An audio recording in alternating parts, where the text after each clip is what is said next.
Assalamualaikum warahmatullahi wabarakatuh.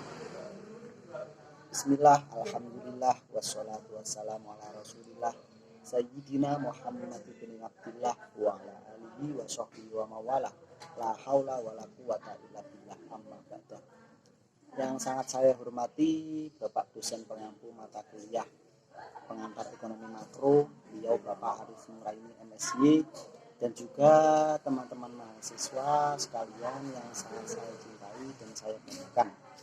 Pertama-tama marilah kita panjatkan puja dan puji syukur kita kehadirat Allah Subhanahu wa taala, yang mana pada kesempatan kali ini kita dapat melanjutkan perkuliahan secara daring ya, dengan keadaan sehat walafiat, tidak ada halangan satu apapun. Kedua kalinya, sholawat dan salam semoga tetap tercurahkan kepada junjungan kita Nabi Agung, Nabi besar Muhammad Sallallahu Alaihi Wasallam, Nabi yang kita nantikan syafaatnya di yaumil kiamah. Amin amin ya robbal alamin. Teman-teman sekalian yang sangat saya hormati, di sini kami kelompok 3 yang beranggotakan saya sendiri Muhammad Nasrullah dan teman saya ada Mas Agus Susanto akan mempresentasikan makalah kami yang berjudul teman kami Mas Anhar Maulana ya akan mempresentasikan makalah kami yang berjudul sistem perekonomian. Jadi di sini saya sebagai moderator nanti yang akan memandu jalannya presentasi pada kesempatan kali ini. Dan nanti untuk materi akan disampaikan oleh teman saya Mas Anhar Maulana. Oke, silakan. Tertutup. Sistem ekonomi tertutup merupakan sistem yang menutup semua akses kegiatan ekonomi suatu negara dengan negara lain. Ia menutup diri dan mengandalkan produk barang dan jasa dalam negeri. Seluruh produk barang dan jasa yang dihasilkan hanya dijual di dalam negeri. Karena kegiatan ekonomi yang serba menutup diri, mereka tidak mengenal dunia luar negeri. Hubungan lintas negara pun tidak akan terjalin sehingga menyebabkan tidak adanya kegiatan ekspor impor maupun hubungan politik luar negeri. Terdapat beberapa keuntungan atas sistem ekonomi tertutup ini, yaitu perekonomian negara tidak terpengaruh oleh ekonomi global, tahapan terhadap krisis moneter karena tidak tergantung pada sistem pasar bebas, dan menjadi negara dengan sistem perekonomian yang mandiri. Terkait keuntungan pada poin ketiga, negara yang menganut sistem ekonomi tertutup harus mampu membuat kebijakan untuk meningkatkan kesejahteraan masyarakat tanpa dunia luar. Karena bagaimanapun faktor geografis dan alam bisa jadi alasan mengapa suatu negara melakukan ekspor, yaitu untuk memenuhi kebutuhan warga negaranya yang tidak tercukupi oleh produsen dalam negeri. Maka pemerintah dituntut untuk mampu menjadikan negaranya kokoh dan mandiri sebagai negara penganut sistem ekonomi tertutup. Ekonomi terbuka. Sebuah perekonomian terbuka adalah jenis ekonomi di mana tidak hanya faktor domestik tetapi juga entitas di negara lain terlibat dalam perdagangan produk.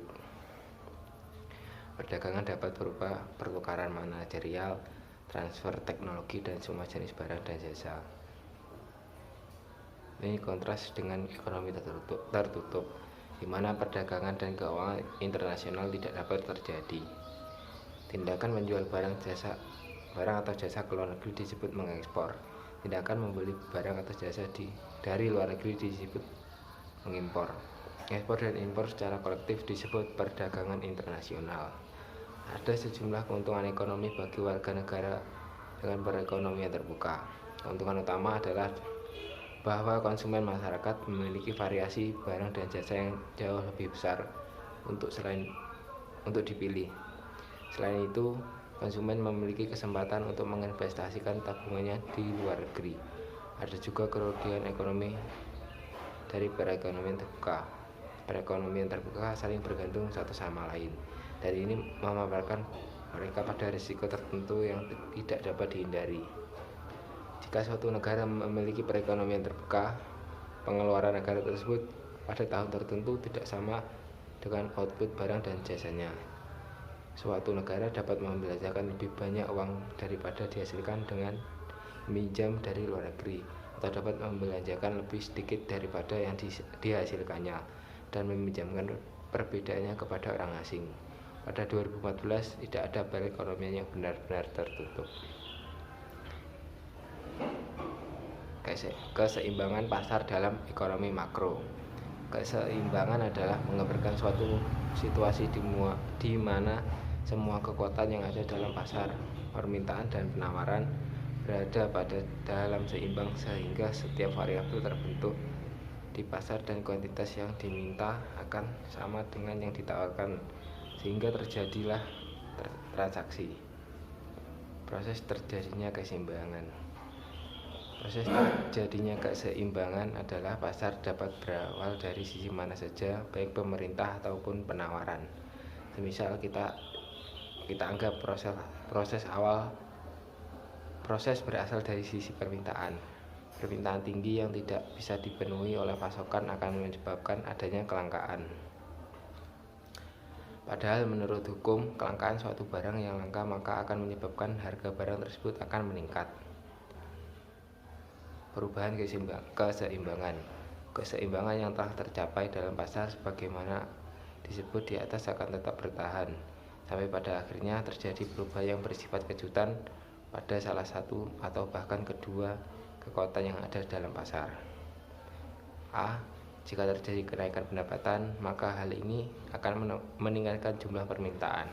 Hal ini bisa dipresentasikan sebagai bergesernya kurva permintaan ke kanan. B. Berubah berasal dari sisi penawaran.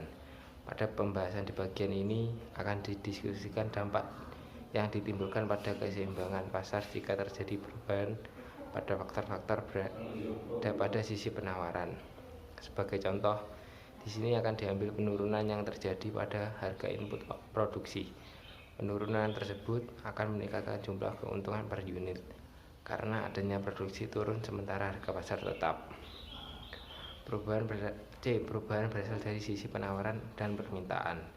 Pada pemaparan di depan, perubahan yang terjadi hanya terdapat pada satu sisi saja, sisi penawaran atau sisi permintaan saja. Pada dunia nyata, perubahan yang ada bisa terjadi pada kedua belah sisi. Sebagai contoh, misalnya terjadi kenaikan pendapatan di sisi permintaan dan terhadap perubahan teknologi di sisi penawaran. Iya, demikianlah tadi presentasi dari kelompok kami. Apabila banyak kekurangan, kami mohon maaf yang sebesar-besarnya. Ingat, Nabi bersabda, "Belighuni walau ayah." Wassalamualaikum warahmatullahi wabarakatuh.